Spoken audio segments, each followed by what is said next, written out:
The moments that shook you, the failures that embarrassed you, the pressure that made you question everything, those weren't just obstacles. They were classrooms.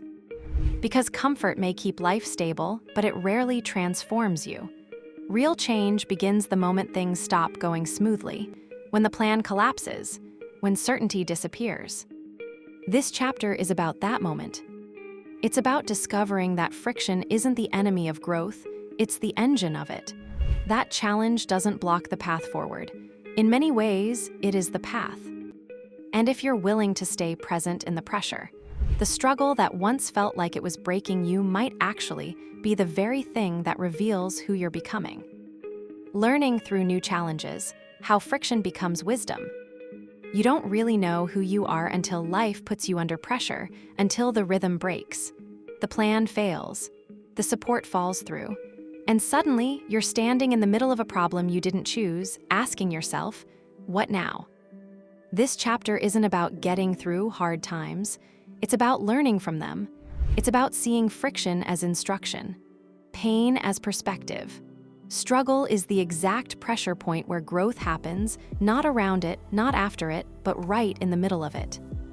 Because challenge doesn't block your path, it is the path. Why challenges teach what comfort can't?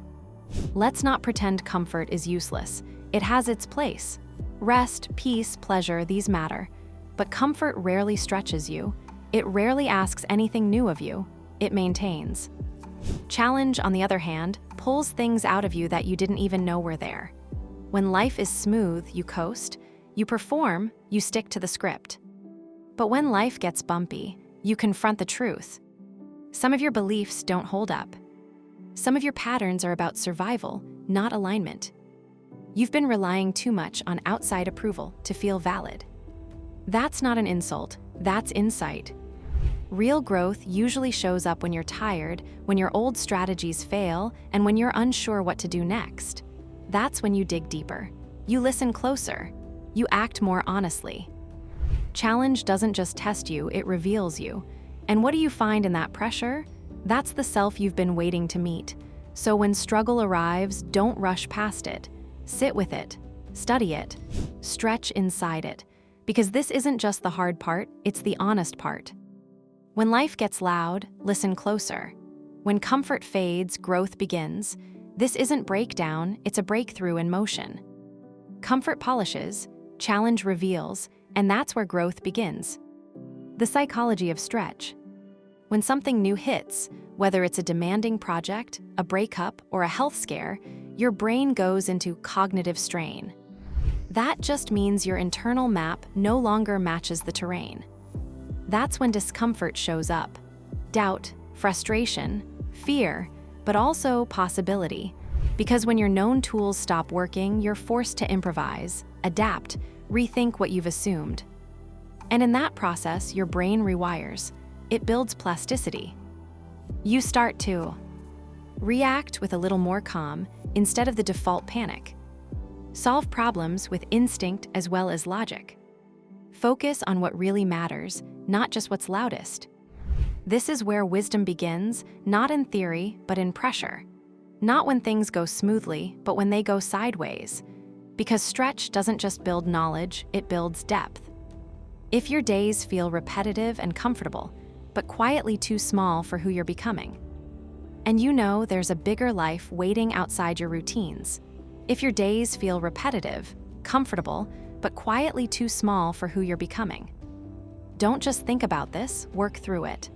The free chapter preview in the description gives you real depth and guidance to start moving out of this state. You can download it for free now. Challenge as a learning accelerator. Let's get something clear. Real learning doesn't feel organized.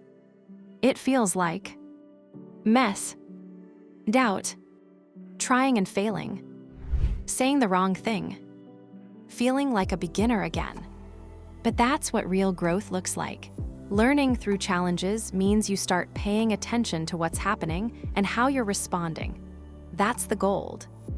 Ask yourself during a hard moment, what is this here to teach me not about the world, but about myself? Most people avoid that question. They distract. They are to blame. They rush. But the ones who evolve, they slow down, they reflect, they extract wisdom from the wreckage. Challenges don't always teach you what you want to learn, but it almost always teaches you what you need to know. Growth doesn't whisper when it arrives, it disrupts, it reveals, it reshapes. Bold move blueprint, designing a stretch action. You're going to design one challenge for yourself that makes you slightly nervous, feels honest, moves you in the direction of growth, interrupts a familiar pattern you're ready to outgrow, requires you to show up differently than you usually do, doesn't guarantee success, but guarantees learning, aligns with the version of you you're becoming, can be done this week, not someday. Important, you're not chasing success here, you're chasing experience. The wisdom is in doing, not winning. Try this, a practical way to learn through challenge. If you want to build this into your life, don't wait for a crisis. Practice now. Challenge debrief, from survival to study. Think back to a recent hard moment. Doesn't have to be huge.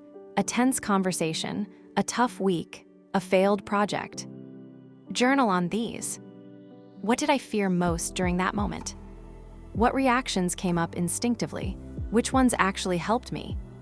What coping patterns showed up as avoidance, control, anger? Even if the outcome wasn't great, how did I grow from it? You're not judging yourself, you're studying yourself. This turns hard moments into fuel, not just memories. Was there a moment that felt like pure struggle at the time, but later you realized it changed the way you think, act, or see the world? Drop it in the comments. Your story might help someone else understand that the friction they're facing right now isn't just hardship. It might be the beginning of their growth. Mini challenge series, 5 small frictions to build wisdom. Every day for a week, pick one small challenge to choose on purpose. Here are some. 1. Interrupt your default pattern. Catch yourself in a habitual reaction, pleasing, over-explaining, numbing, controlling, and choose a different response. It doesn't have to be perfect, just intentional. 2. Stretch beyond your familiar identity. Do something that contradicts how you usually define yourself.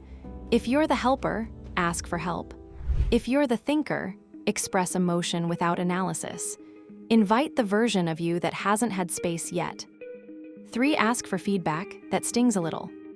Don't ask about performance, ask about presence. How do I make people feel when I enter a room? When do I shrink or dominate? Don't defend, just hear. 4. Stay present with an emotion you usually escape. When anger, shame, grief, or anxiety shows up, don't suppress it. Don't rationalize it. Don't scroll past it. Sit, breathe, feel, ask. Is this emotion truly protecting me? Or is it just preserving a version of me that's afraid to grow? What story does this feeling want me to keep repeating? If I listened instead of escaped, what truth might surface beneath it? 5. Reflect nightly. Growth doesn't always feel like clarity. Sometimes it feels like chaos, like shaking off the old wiring and sitting in the dark for a bit before something better forms. You don't need to crave discomfort. You just need to respect it. Because friction isn't the obstacle, it's an invitation. But if you choose it, gently, intentionally, on purpose, growth stops waiting for the perfect moment. It starts now. That tension you feel, that's the stretch. That's the learning. That's the future version of you knocking from the inside. If all this feels messy, good. If you're stretched thin, uncertain, undone, still good. Because you're not failing, you're forming. You're in the middle of the thing that's changing you. But trust this, friction sharpens you. Failure teaches faster than success. Confusion means your brain is building new capacity. Challenge is your coach, not your enemy. Wisdom doesn't come from reading quotes. It comes from living them over and over again. Every obstacle, every tension, every uncomfortable moment is all part of the way forward. You don't have to love friction, but don't waste it. It's not the thing stopping you, it is the way. Remember this, the hardest moments in your life aren't just there to test you, they're there to shape you. Friction isn't proof that you're failing. It's often proof that you're growing into a version of yourself that comfort could never create. Every challenge carries a lesson, every setback carries perspective, and every moment of confusion is your mind building something stronger than before. So when life gets difficult, don't rush to escape it too quickly. Stay curious. There might be wisdom hidden inside the struggle. This video draws directly from the core teachings in my book, Breaking Comfort Zones. Expand your world beyond fear into transformation and its companion workbook. You'll find them linked in the description. They're designed to work side by side. Thanks for watching. I'll see you in the next one, and don't forget to subscribe.